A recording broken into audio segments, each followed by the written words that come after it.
ఇప్పుడు ఎట్లా ఉంది రెండు సంవత్సరాల కాంగ్రెస్ పరిపాలన ఎట్లా ఉందమ్మా? ఏం కాంగ్రెస్ మీద మనవాడ ఏముంది దాని మీద మనవాడు ఏముంది, ఏం చేసిండు? అన్ని చేస్తుండే తులం బంగారం ఎవరికి ఇచ్చిండు? తులం బంగారం వాళ్ళ అమ్మకి ఇచ్చిండేమో. మీకు ఇస్తా అని చెప్పిండు లేవాళ్ళ పెళ్ళానికి అట్లా చేపించిండేమో, మాది వాళ్ళదంతా కలిపేసి వాళ్ళకి చేపించిండేమో బంగారం.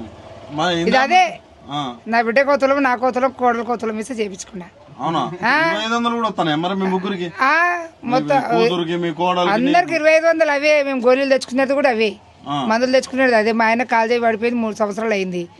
ఆయన మందులు తెచ్చేది కూడా పింఛని 5000 పింఛని ఇస్తుండు. ఎందుకంటే ఆయనకు 50% పోయింది. కలెక్టర్ ఆఫీస్కి వెళ్ళి అది ఏమంటారు దాన్ని పేపర్ తెచ్చుకున్నాం.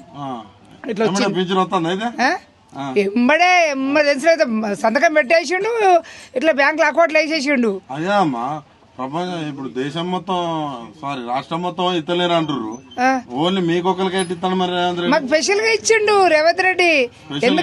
స్పెషల్ ఎందుకంటే ఉండి గెలిపించారు కదా ఆయనని. ఎక్కలెక్క సీటు మీద ఎక్కి కూర్చుండు కదా, అందుకే గెలిపించినందుకు అందరికి మంచిగా 2 సున్నాలు 1 అట్లా పెట్టి ఇస్తుండ అనమాట అందరికి ఎంబడి.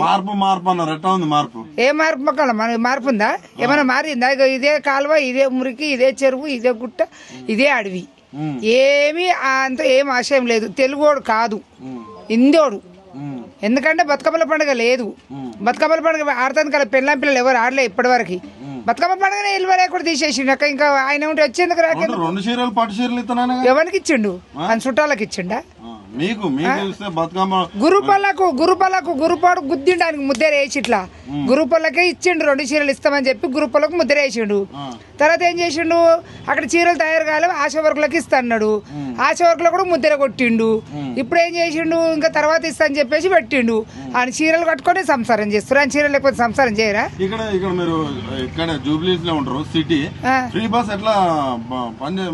ఫ్రీ బస్ మేము ఎక్కేది లేదు, వాడు వచ్చేది లేదు. మేము ఎందుకు ఎక్కుతాము? మా అత్తగారి అమీర్పేట, మాకు ఆటో ఎక్కుతాం, ఆటోలో పోతాం. ఫ్రీ బస్ వన్ కోసం పెట్టి జుట్లు కొడుకొని పెట్టిన ఆడాడు.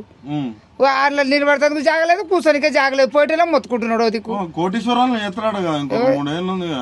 చేస్తాడు. ఇప్పుడు 12 మంది మొక్కింట్లో వండుకుంటాం, తల్లి పిల్లలం అందరిమి. డబుల్ బెడ్రూమ్ ఇచ్చిండు. రేపొద్దు 4 అంతస్తుల బిల్డింగ్ కట్టిస్తాడు. ఎవరు అన్నది ఇక్కడ రమ్మని ముందరికి మురికి కాలువ కాడనే ఉంటది. రమ్మని నేను మాట్లాడతా. రేవంత్ రెడ్డి అడుగుతారు. ఎవరు? ఇదే అడుగుతాం. ఏం చేసావని అడుగుతాం. ఏం చేసావు నువ్వు? ఆయన మంచి పనులకు గెలుతామని అంటుండు కదా. జూబ్లీహిల్స్ మొత్తం గెలవాడు.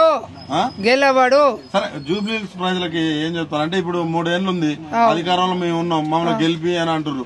ఎందుకు గెలిపి? ఇప్పుడు ఏం చేసినావు నువ్వు? పింఛన్ ఇచ్చినావా? ముసలోళ్ళకు మన వయసులకు ఇచ్చినావా? లేక అదేంది 2500 వేసినావా? గ్యాస్ 500కి ఇచ్చినావా? నువ్వు రేషన్ కార్డులు స్కూటీలా? అరే మర్చిపోయినా, స్కూటీ ఇచ్చినుండే మొన్న ఒకటి. మా ఆయన కాల్చే పడిపోయింది కదా, 3 రూపాయల బండి ఇచ్చినుండే. కానీ తిరుగుతున్నాడు. నేను మా ఆయన వెనక కూర్చుంటా, మా ఆయన మొగలు కూర్చుంటుండు. ఏ వాడాడ అన్నది చెప్పు చెత్త పెట్టి కొడతాం. ఇంకా బైకులు కూడా ఇచ్చినాడు ఆయన ముఖానికి. ఏం బాలే, ఏం బాగలే. కేసీఆర్ అన్నప్పుడు ఎడిపోతాడు జర బాగానే ఉండే, కింద మీద పడ్డట్టుగా జర ఉడికిలు సల్లీలు పోసుకొని స్నానం చేసినట్టుగా బాగానే ఉండే. కానీ ఈ వచ్చాక మొత్తమే నాశనం అయిపోయింది. ఏదో సంచులు తెచ్చేసుకున్నా. పోయిన నెల బియ్యము రేషన్ షాప్ లో పోయి సెక్పెట్లో పోయి అడిగితే, ఏం బిడ్డ ఇట్లా చిట్టెలు ఉన్నాయి బియ్యం అంటే, అమ్మ అక్కడికి వెళ్ళి వచ్చినా మేము ఇచ్చినాం, మాదేం లేదు అన్నాడు. నేను మరి ఈ చిట్టెలు కట్టిన బియ్యమే తింటారా బిడ్డ అంటే, ఇట్లా వస్తున్నాయి అమ్మ అన్నాడు. ఈ నెల పోయి తెచ్చిన. ఈ నెల పోయి తెస్తే కొంచెం నూకలు ఉన్నాయి కానీ చిన్న చిట్టెలు లేవు. ఈ నెల పోయిన నెల చిట్టెలు కట్టింది. మాట్లాడతారు. ఎక్కడ అప్పు తెద్దామని పోయినా దొంగను చూసినట్టు చూస్తారు. ఎందుకు అప్పు చేసిండు ఆయన? దేనికి చేసిండు? దేనికి చేస్తే ఇక్కడ జూబ్లీస్లోనా పెద్ద 3 కాడ ఇల్లు ఎందుకు కడుతున్నాడు? అలా ఊళ్ళో ఇల్లు ఎందుకు కడుతున్నాడు? అవన్నీ ఎందుకు కడుతున్నాడు? మరి అప్పులున్న కాడికి నడిపిమ్మను. 10 ఉన్న దగ్గర 5 ఉన్నాయి. ప్రజలందరినీ పిలిస్తే మాట్లాడతారు. అమ్మకి కేంద్రం కాడికి పోయి డబ్బులు అడిగితే ఆయన దొంగ లెక్క చూస్తారు, చెప్పులు ఎత్తుకపోయి దొంగ లెక్క చూస్తారు. అట్లనే చూస్తారు మరి, దొంగ లెక్కనే చూస్తారు. మరి ఆయన దొంగనే కదా. మరి ఇప్పుడు ఏం పనులు చేయకపోతే దొంగనకపోతే దొర అంటారా? ఇప్పుడు నేను లోపల ఉన్నా, నువ్వు బయట ఉన్నావు. నువ్వు లోపలికి వచ్చి మాట్లాడుతున్నా నేను దొంగని కొట్టరా? కొడతారుగా.